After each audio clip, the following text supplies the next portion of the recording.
I was born in Washington, D.C. in 1942. I was born somewhere on U Street.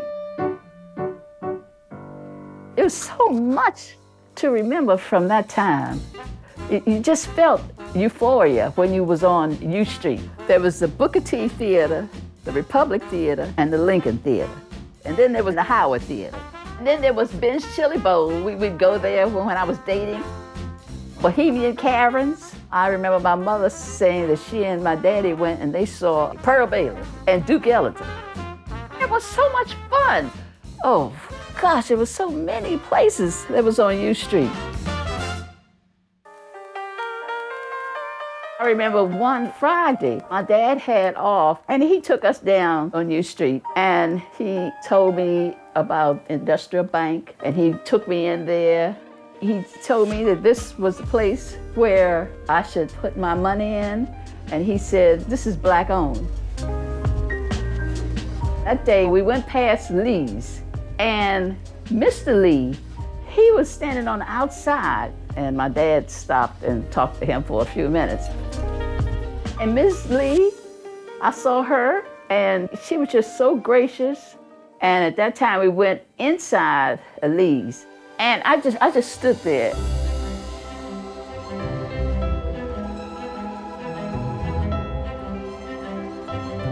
What I felt in that place, it was like a euphoria.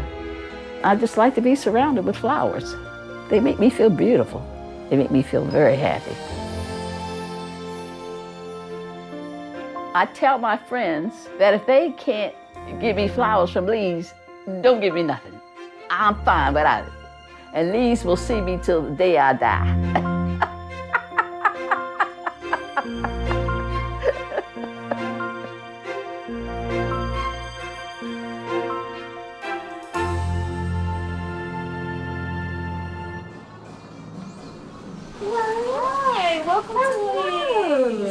What brings you in today? I am in search for some beautiful assortment. I think flowers are a gift made by God. Flowers are important to people because it brings them joy. The colors and the smell. For that moment, they just really warm your soul.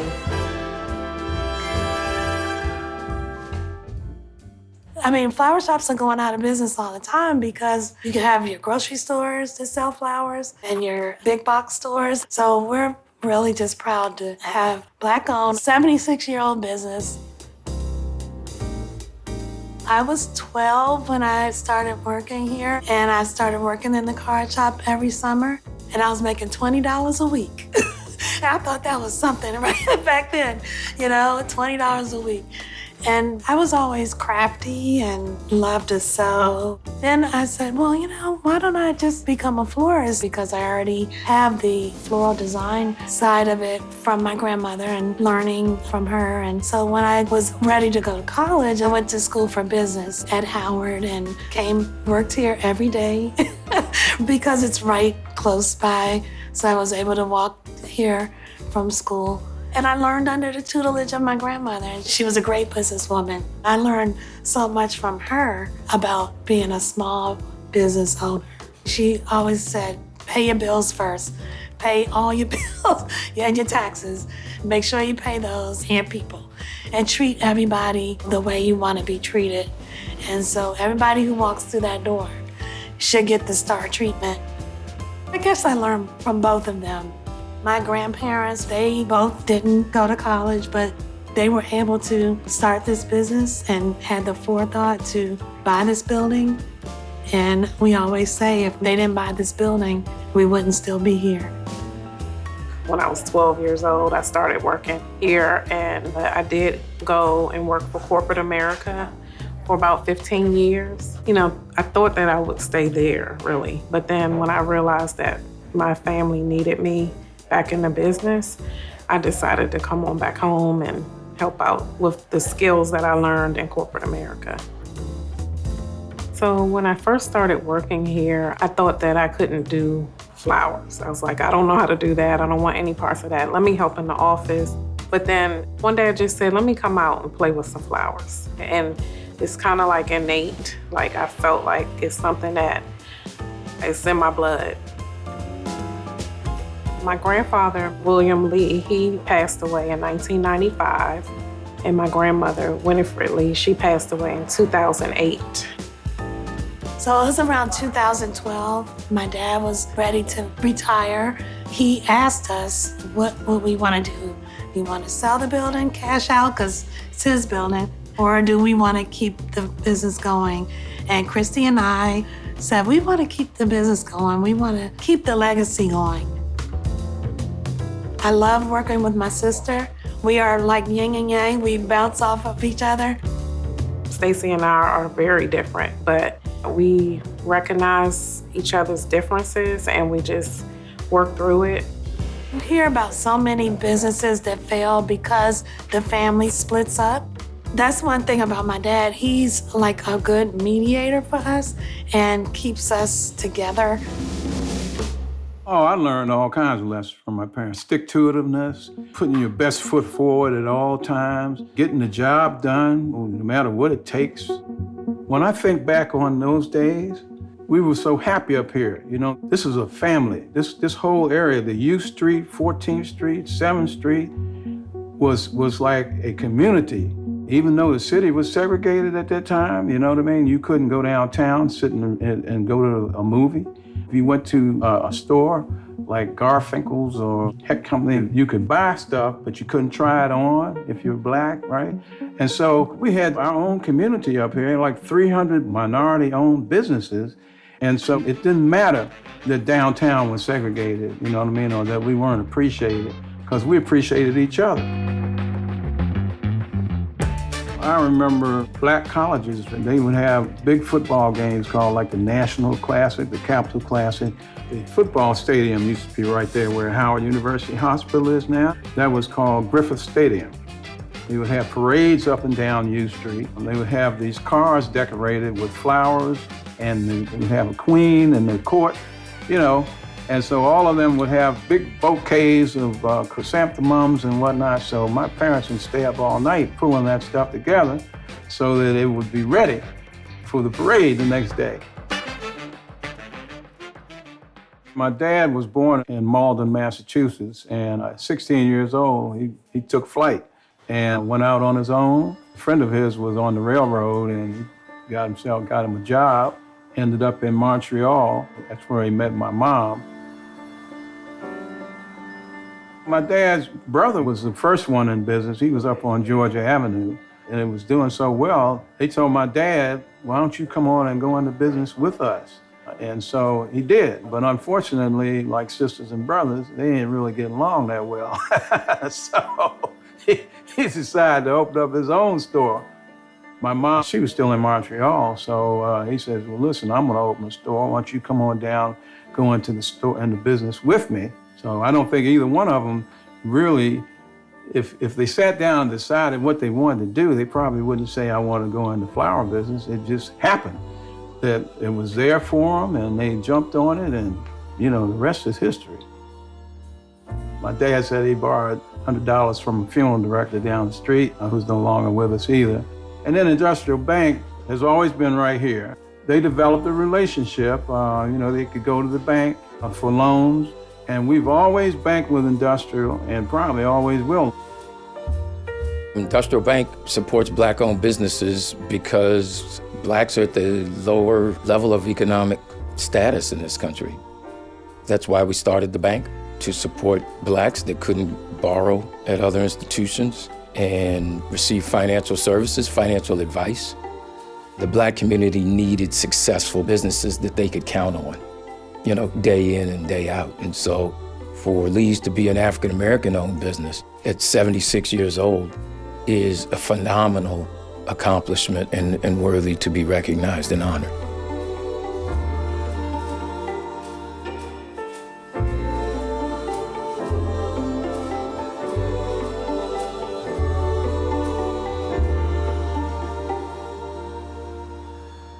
My mom and dad were in an organization called Teleflora, which was a national organization of all these floras. And so my mom was well known in this organization for her designs. She went around the country designing at design shows that they had.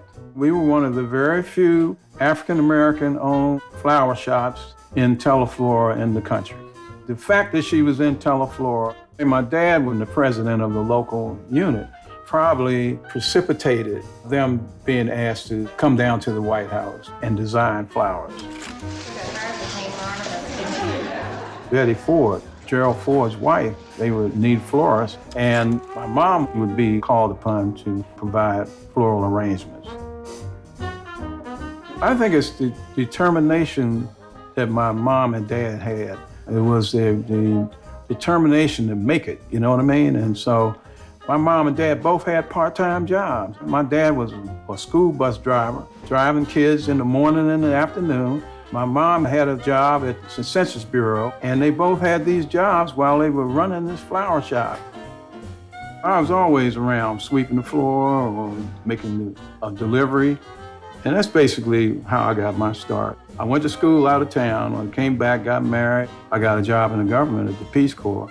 I was happy. It never occurred to me to come into the flower business, to tell you the truth. Then when he asked me, it was like, wow, and because I'm an only child. So if I'm not here, it's out. Since I had no experience whatsoever, I went to Floral Art School in Chicago. This was the premier floral art school in the country. Didn't mean when I got through with that course that I was ready, but it meant that I at least had some of the rudiments of the business and that I could work with. As time went on, I would learn from my mom and dad because they were here doing it every day, designing and whatnot. And I'd learned some stuff that they weren't doing, some more up-to-date stuff at that school. So we were both kind of helping each other.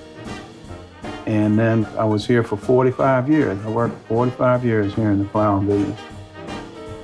76 years of business and service in the DC community is 7 decades of the times changing, DC developing, and for Lee's to still continue to stay afloat and still be successful, that's really important.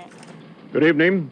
Dr. Martin Luther King, the apostle of nonviolence in the civil rights movement, has been shot to death in Memphis, Tennessee. When Martin Luther King got shot, my mom was up here at the flower shop by herself because my dad was in Boston, Massachusetts, attending his brother's funeral. So I knew I had to get up here to be with my mom. So this was traumatic now. You know, flames all over the city. We didn't know who was burning what, whether we were gonna get burned out or whatever. So we just stayed here all night. She and I sat up right up in front of at the front door of this store right here with a shotgun. Somebody came by and said, you ought to put a sign on your window that this is black owned. And so we put up there on our window, Soul Brother. And that's what other people were doing.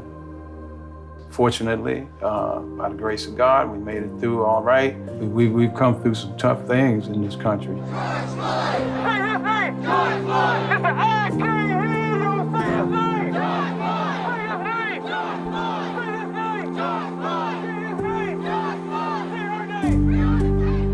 It was very ironic that history repeated itself when George Floyd got killed. There were a lot of businesses that were boarding up in the community, and we were like, are we gonna board up? Are we not? We talked about it, and we were like, we're not gonna board up. We're just gonna do what our forefathers did and put black business, black-owned business, and hopefully nothing will happen. And it didn't. I've been here at Lee's for almost 40 years now. I actually came here after I got out of high school. I was on the downfall because I didn't know what I wanted to do. I was just trying to find me a job, to get out the street. And I met Mr. William P. Lee. And when I came down, I was rough around the edges. And he looked at me and he said, what's wrong with you? And his favorite word was young sucker. I said, well, I was interested in a job. He said, do you have a tie? I said, I think I have a tie. His wife, Miss Winifred Lee, she is a stylist. I mean, Miss Lee, when she got dressed, you knew Miss Lee got dressed. She said, you go out here, you buy you 2 ties 3 shirts and 3 pair of pants. So I went out and did that. Every day I came in here, I had a tie, a shirt, and slacks on. And Mr. Lee, he liked that so much in me that he said, you don't have to go through the 90-day trial. I'm gonna hire you. And as time went on, we just developed such a gracious friendship. Mr. Lee was always like, you are a part of this family. I said, I'm a part of your family? I said, my last name Brown. He said, your middle name Leon, ain't it? I said, yes. He said, well, take the on off and you got the Lee. I said, oh, okay, James Lee on Brown, you know? And it's not too many people in this world who's gonna take somebody from nothing and help them build something. I always cared about the community, and I've always been a doer, and not just a naysayer or somebody sit back and let things happen. I always wanted to be, in the mix. And I felt like that was our responsibility as a business in the community to be a part of the community and to help affect the situation around us. And my daughters are the same way. As long as the door's open and we can walk through and do what we can to help out, we're gonna be right there. I think he's the mayor of U Street, my grandfather. He does so much. It doesn't matter how old he is, he's always doing something, whether it's on a board or helping somebody with this or donating here. Like, he's very much a part of this city. He's paved the way to our family's success, continued it from my great-grandparents. Just about everybody in our family has worked through the flower shop, and it's sort of like a training ground for them, and then they go off and soar at whatever career path that they choose. My niece Joy, Kristie's daughter, has her own business. My brother worked here. Now he has a successful business in Las Vegas. And so we try to teach them young to have that entrepreneurial spirit. My mother and father, they were always forward-looking, and they were always ready to grow and to be better. I think the reason why we last is the quality product that we offer. Just like when you're cooking, you put love into it, you can tell, oh my goodness, this person made this with love and it tastes better. So the flour, when you're into it and you feel good about it, you're gonna put more into it and put love into it, and it makes it look better. The shop has gotten lots of awards. The DC Chamber of Commerce gave me the Small Business Person of the Year award. And then my dad had won that award 20 years before. So that was awesome to be like the second generation of persons to get that. We've also won Best of DC 10 years in a row. 76 years in business is just the epitome of success in my mind. And the fact that we're still going and things are still getting better and better, it's amazing. I'm thankful. My daughters, like I say, for keeping it going because they're strong, It takes grit and hard work and a lot of prayer. Okay. I thank my city because I love DC. I tell everybody that, hey, DC has been good to me. I couldn't be happier. I'm excited to come to work every day. I love working with our great staff. Some people have been here 40, 20 years. Some people have been here a month. And with all the challenges, we make it happen every day. Well, my hope is that our children will continue the legacy, and I hope to still be around to see that, the 100-year celebration of Lee's Flowers. I always wanted to be a part of the business. I decided I wanted to take it further because I felt like flowers were my passion. So I just see only up from here with my family's business. I one day hope that me and my cousins will own the flower shop one day and we can pass it to our kids. It's just we're gonna keep it going. We're gonna do everything in our capacity to keep the business alive.